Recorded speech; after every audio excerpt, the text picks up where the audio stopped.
ಅವರಿಗೆ ತಿಳಿಸಿದ್ದೇವೆ. ಗವರ್ನರ್ಗೆ ಅವರಿಗೆ ಎಲ್ಲ ರೀತಿಯಲ್ಲೂ ಕೂಡ ಸಮಜಾಯಿಷಿ ಕೊಟ್ಟಿದ್ದೇವೆ. ಅವರೇನಾದರೂ ಕ್ಲಾರಿಫಿಕೇಶನ್ ಕೇಳಿದ್ರೆ ಅದನ್ನು ಕೂಡ ಕೊಡ್ತೇವೆ. ಇದು ಒಂದು ದೂರದೃಷ್ಟಿ ಇರ್ತಕ್ಕಂಥ ಮಸೂದೆ. ಜನಸಮುದಾಯದಲ್ಲಿ ಅನವಶ್ಯಕವಾಗಿ ಹೇಳಿಕೆಗಳನ್ನು ಕೊಟ್ಟು ಗೊಂದಲಗಳನ್ನು ಸೃಷ್ಟಿ ಮಾಡ್ತಾ ಇದ್ದಾರೆ ಮತ್ತು ಅದರಿಂದ ಆಗುವಂಥ ಅನಾಹುತಗಳು ಬೇರೆ.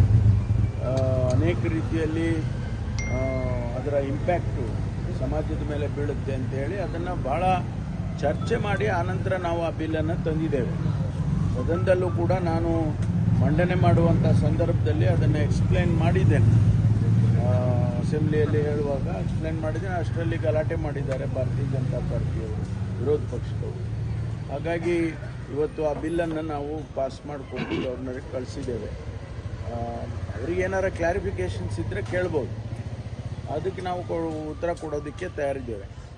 ಸರಿ, ಆಧಾರ್ ಕಾರ್ಡು ಎಲ್ಲವನ್ನೂ ಮಾಡ್ಕೊಂಡಿದ್ದಾರೆ ಅನ್ನುವಂಥದ್ದು, ಅದನ್ನೆಲ್ಲ ವೆರಿಫೈ ಮಾಡ್ತಾ ಇದ್ದೀವಿ. ಈಗಾಗಲೇ ನಾವು ಇಡೀ ರಾಜ್ಯದಲ್ಲಿ ಬಾಂಗ್ಲಾದೇಶಿಗರು ಎಷ್ಟು ಜನ ಇದ್ದಾರೆ ಅಂತೇಳಿ ಒಂದು ಸ್ಟ್ಯಾಟಿಸ್ಟಿಕ್ಸ್ ತೆಗಿಬೇಕು ಅಂತೇಳಿ ನಾನು ನಮ್ಮ ಇಲಾಖೆಯಲ್ಲಿ DG ಅವರಿಗೆ ಮತ್ತು ನಮ್ಮ ಕಮಿಷನರು ಬೆಂಗಳೂರಲ್ಲಿ ಎಲ್ಲ ಸೂಚನೆ ಕೊಟ್ಟಿದ್ದೇನೆ. ಅವರು ಆ ಕೆಲಸ ಮಾಡ್ತಿದ್ದಾರೆ.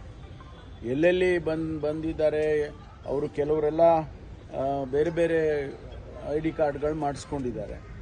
ಅಲ್ಲಿ ಯಾವ ರೀತಿ ಮಾಡ್ಕೊಂಡಿದ್ದಾರೆ, ಆಧಾರ್ ಕಾರ್ಡ್ ಇರ್ಬೋದು ಮತ್ತು ಬೇರೆ ಬೇರೆ ರೀತಿಯಲ್ಲಿ ಅವರು ಐಡೆಂಟಿಫಿಕೇಷನ್ಸ್ಗಳನ್ನು ಮಾಡಿಕೊಂಡು ಬಾಂಗ್ಲಾದೇಶಿಗರೇ ಅಲ್ಲ ನಾವು ಅನ್ನೋ ರೀತಿಯಲ್ಲಿ ಅವರು ಬಿಹೇವ್ ಮಾಡ್ತಿದ್ದಾರೆ. ಅದನ್ನು ನಾವು ಪರಿಶೀಲನೆ ಮಾಡಿ ಅವ್ರ ಮೇಲೆ ಏನು ಕ್ರಮ ತಗೋಬೇಕೋ ತಗೊಳ್ತೀವಿ. ಈಗಾಗಲೇ ಕೆಲವ್ರನ್ನ ಡಿಪೋರ್ಟ್ ಮಾಡಿದ್ದೇವೆ.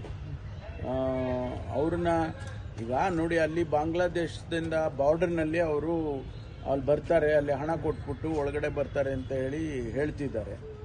ಕೇಂದ್ರ ಸರ್ಕಾರ ಬಾರ್ಡರ್ನ ನೋಡ್ಕೊಳ್ಳೋರು ಕೇಂದ್ರ ಸರ್ಕಾರ, ಬಾರ್ಡರ್ ಸೆಕ್ಯೂರಿಟಿ ಫೋರ್ಸ್ ಇರ್ಬೋದು ಅಥವಾ ಮಿಲಿಟರಿ ಇರ್ಬೋದು, ಅವರು ಅಲ್ಲಿ ನಿಲ್ಲಿಸಬೇಕು. ಅಲ್ಲಿ ಪೋರಸ್ ಆಗಿ ಅಲ್ಲಿ ಬಿಟ್ಬಿಟ್ಟು